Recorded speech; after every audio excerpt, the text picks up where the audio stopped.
Allahumma shalli wa sallim wa barik ala sayyidina Muhammadin wa ala alihi wa ashabihi ajma'in. Rekan-rekan yang berbahagia, kita mulai dengan basmalah. Bismillahirrahmanirrahim. Semoga Allah memberikan manfaat dan berkah apa yang kita pelajari pada siang ini tentang ulumul hadis. Materi yang selanjutnya adalah mengenai hadis maudhu' atau hadis palsu. Ya, ini sudah ada teksnya ya. Ini kalau kita bisa lihat hadis palsu ini ikutnya di mana. Ya. Kemarin ada hadis kursi, marfu, mauquf, maktu, sudah dibahas kemarin. Hadis ahad, masyhur, aziz, gharib. Kemudian hadis mutawatir. Ya, mutawatir banyak sekali pembahasannya. Ada yang terima atau yang ditolak. Nah, ditolak ini ada dari segi jihadnya ya. Nah, ada yang karena jatuh sanad nih, jatuh sanadnya karena semalam ada mu'allaq, ada mursal, ada mu'dal, ada muqati', ada mudallas belum, ada mursal khafi. Nah, dari segi keadilannya, kita bahas sekarang bagi segi keadilan hafalannya ya. Sifat fasiknya maaf, keadilan sifatnya. Nah, ada tiga. Pertama hadisnya maudhu', palsu. Kedua hadisnya matruk atau matruh atau ditolak. Yang ketiga hadisnya mubham. Ya, jadi fokus kita hari ini ada tiga materi. Ya. Pertama adalah hadis maudhu'. Apa itu hadis maudhu', Pak? Kalian cari di internet. Kalau ribet carinya, cari saja di internet. Kemudian hadis matruk. Apa itu hadis matruk, Pak? Silakan kalian cari bahasa Indonesia di internet supaya memudahkan resumen Anda. Kemudian terakhir adalah hadis mubham. Apa itu hadis mubham, Pak? Juga cari internet. Ya. Kita ambil yang pakai bahasa Arab ya. Badan ringkas nanti supaya memudahkan Anda dalam memahami. Hadis maudhu' al-maudhu'u lughatan ismu maf'ulun min wada'a syai'u ay hattahu. Meletakkan sesuatu. Apa istilahnya, Pak?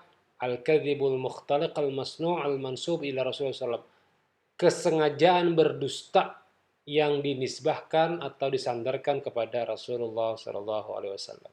Jadi hadis palsu itu menyengaja ya. Lain kalau orang tidak tahu. Ya, menyengaja artinya dia tahu itu hadisnya ini diganti. Kalau hafalan kami, Pak, hafalan Anda selama tidak menyengaja menghilangkan hafalan atau merusak hafalan atau merusak makna, tidak masalah. Kadang kan saya lupa, Pak, ya tidak masalah. Karena Anda lupa, bukan merusak makna. Misal, menuntut ilmu itu wajib, kemudian Anda ganti, menuntut ilmu itu tidak wajib. Nah, maka hukumnya menjadi maudhu hadisnya. Kalau menyepelekan bagaimana, Pak? Kalau menyepelekan murtad. Hal-hal yang sifatnya menyepelekan yang halal, yang haram, akidah, jangan disepelekan. Hukumnya murtad. Contohnya kayak apa, Pak? Misal, semua sepakat bahwa khamar, bir, minuman keras itu adalah hukumnya haram. Ya, karena memabukkan. Tiba-tiba Anda megang botolnya dan katakan apa? Bahwa minuman keras ini hukumnya halal. Nah, itu artinya merusak hukum Islam yang sifatnya haram menjadi halal. Itu disengaja, jika disengaja bisa jadi murtad. Ya. Kajian ini bisa Anda baca dalam kitab Tuhfatur Raghibin karya Syekh Al-Banjari ya.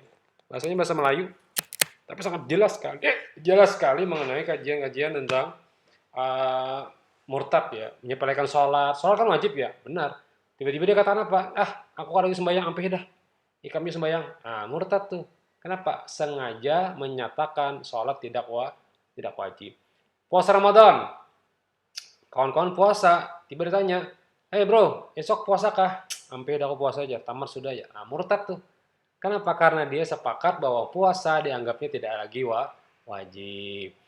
Atau dia mengatakan, udahlah aku bisi Tuhan Yesus jauh ini, sampai dah Tuhan Allah. Nah, murtad tuh. Meskipun dia begayaan. Makanya konteks akidah tidak boleh dipermainkan. Tidak bisa Anda mengatakan, aku masuk neraka aja sudah. Tidak bisa itu, tidak boleh kayak gitu. Akidah itu mainannya. Ya, yang penting surga kan neraka barangnya aja. Tidak bisa, harus minta surga. Konteksnya apa? Akidah. Ya. Atau yang soal Jumat nih kan kita sering Jumat Jumat kehajar. Sampai hidak wajar tamat terus Jumat kada lagi sembahyang kamu jajar. Nah, itu karena menyepelekan sholat Jumat. Maka konteksnya bisa jadi murtad. Bacalah kitab Tuhfatur Raghibin. Batapura banyak kalau jual bahasa Melayu. Atau di Banjar juga ada rasanya. Yang bahasa Melayu ada, yang bahasa Indonesia juga mungkin sudah ada ya. Baik. Eh, apa hukumnya mereka hadis palsu, Pak? Hukumnya adalah ah, tidak boleh atau tidak halal karena dia mengetahui hadis itu palsu. Apa dalilnya, Pak? Man haddasa. Boleh dicatat ini? Catat man. Karena ada ditanya apa dalil hadis palsu? Wah, ini nih. Man haddasa alayya bihaditsin yara annahu kadzibun fahu ahadul kadzibin. Ya, jangan memalsukan hadis yang sudah ada ya. Atau man kadzdzaba alayya muta'ammidan falyatabawa maq'adahu minan nar. Barang siapa yang sengaja memalsukan hadisku kata Nabi, maka dia bersiap-siaplah di neraka. Bukan hendak masuk neraka tidak, tapi sudah kata Nabi apa? Engkau siap-siap masuk neraka. Apalagi hendak masuk neraka. Janganlah, naudzubillah. Ya. Kemudian eh, kenapa jadi bisa seperti itu, Pak? Eh, Pertama, orang-orang yang memasukkan hadis palsu itu mungkin dikategorikan karena ingin terkenal saja. Ya, jadi hadis palsu itu dia ingin nulisnya kenapa? Supaya terkenal. Barang siapa yang masuk ke rumah Muawiyah misalnya, itu kan supaya Muawiyah terkenal aja. Ya.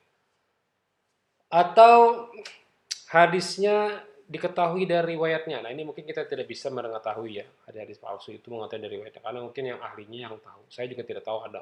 Ya. Eh, Bagaimana caranya? Nah, pertama, asalibu wa turuq ma'rifatil wad'i. Cara mengetahui hadis itu palsu dari mana? Satu, ikrarul wadi'. Satu, pengakuan si pembuat hadis palsunya. Dia ngaku ini hadis palsu, ya udah. Ya. Seperti kaikrari Abi Asmah Nuh bin Abi Maryam. Ini yang mengaku biwad'i hadis fadil suar Quran an Ibni Abbas. Dia pernah meriwayatkan hadis palsu yang diriwayatkan dari Ibnu Abbas tentang fadilat-fadilat surah-surah dalam Al-Quran.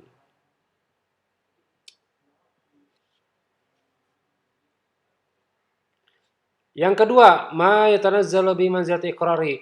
Tidak sesuai dengan fakta. Contoh, di hadis tersebut menyebutkan meninggalnya tahun 2020. Padahal riwayat yang lain menyebutkan dia meninggal tahun 2001. Nah, itu artinya ketahuan dari segi riwayat isinya. Ya, ketetapannya berbeda. Ya. Bagaimana caranya, Pak? Ya kita kan tahu ya. Mungkin kita yang penting tahu aja dulu. Oh, ternyata ada hadis yang seperti itu. Yang ketiga C, qarinah firrawi. Orangnya yang diketahui rawinya itu seperti dia orang-orang Syiah Rafidiyah sering memasukkan hadis misalnya, ya, atau orang-orang yang melebihkan dengan ahli bait yang tidak ada referensi hadisnya. Nah, itu juga hati-hati dengan orang-orang ini yang meriwayatkan hadis. Ya. Makanya kenapa saya bilang melarang kawan-kawan mengutip hadis dari internet langsung karena khawatir ada orang yang mengolah-olah hadis disampaikan ini hadis Nabi padahal tidak benar. Makanya harus di faktanya harus dicek jujur ya. Jangan sekedar paham ambil langsung jangan ya. Karinahnya jelas, ada tanda-tandanya dari rawinya ya. Ya rawinya itu dari siapa dia, orangnya orang mana. Makanya ketika Anda baca buku itu baca pengantarnya dulu, siapa sih dia? Siapa orang ini siapa harus jelas ya. Yang keempat, bila Anda lupa mencatat silakan ulangi YouTube-nya. Yang keempat karinatun fir marwi. Tanda-tanda di dalam isi hadisnya. Pak, Anda pernah baca hadis barang siapa yang makan buah bayam, sayur bayam, maka dia akan mendapatkan pahala 1000 gunung Uhud misalnya. Ini aneh nih terjemahannya. Atau aneh hadisnya kok ada ya? Bayam atau makan ini atau sebagainya. Aneh nih kada masuk akal. Masa hanya dengan makan bayam dapat pahala mati syahid? Nah, itu perlu diperhatikan. Atau yang kedua, mukhalafatul hissi, bertentangan dengan keadaan kondisi fitrah misalnya. Barang siapa yang puasa 3 hari 3 malam maka dia akan mendapatkan surga dan isinya. 3 hari dan 3 malam itu bertentangan dengan keadaan manusia yang Nabi menyebutkan tidak boleh engkau puasa berturut-turut atau mutawaliyah. Dari pagi sampai sore, maghrib, lanjut lagi sampai ke subuh. Itu 2 hari pula bagi 3 hari. Nah, itu berarti bertentangan dengan fitrah manusia. Fitrah manusia menikah, tiba-tiba ada hadis, barang siapa yang menjadi pimpinan agama tidak boleh menikah. Nah, itu hadisnya palsu tuh. Karena fitrah manusia harus menikah. Tapi kalau ada mendapatkan jika kada kamu menikah boleh puasa, itu jika kada mampu, bukan tidak mengharuskan puasa. Tidak puas tidak boleh menikah, tidak. Tapi jika engkau belum mampu untuk menikah, puasa untuk menahan emosi nafsu. Kalau gitu Pak, bolehlah Pak Ulun mencari hadis yang supaya membolehkan Ulun kada menikah. Ya tidak masalah. Selama Anda mengatakan saya tidak bisa menikah dulu. Tapi kalau Anda mengatakan tidak boleh menikah itu hukumnya harus, tidak boleh ya. Karena hukumnya nikah itu dianjurkan ya. Yang ketiga, Sarih Al-Quran. Bertentangan dengan Al-Quran. Quran mengatakan khamar itu haram. Tiba-tiba ada hadis menyebutkan boleh minum khamar jika terpaksa. Khamar disebutnya boleh aja minum terpaksa sampai kenyang. Nah, itu hadisnya bertentangan dengan Al-Quran. Atau banyak sekali hadis-hadis yang makanya ketika kita membaca hadis yang bukan referensi yang jelas, kawan-kawan harus melihat referensinya itu dari mana dan apa. Ya, jangan asal ambil, paham, dah selesai. Atau turuqul ulama fi muqawamatil wad'i, atau dari pendapat-pendapat ulama lainnya ya. Kita lanjutkan di bagian kedua.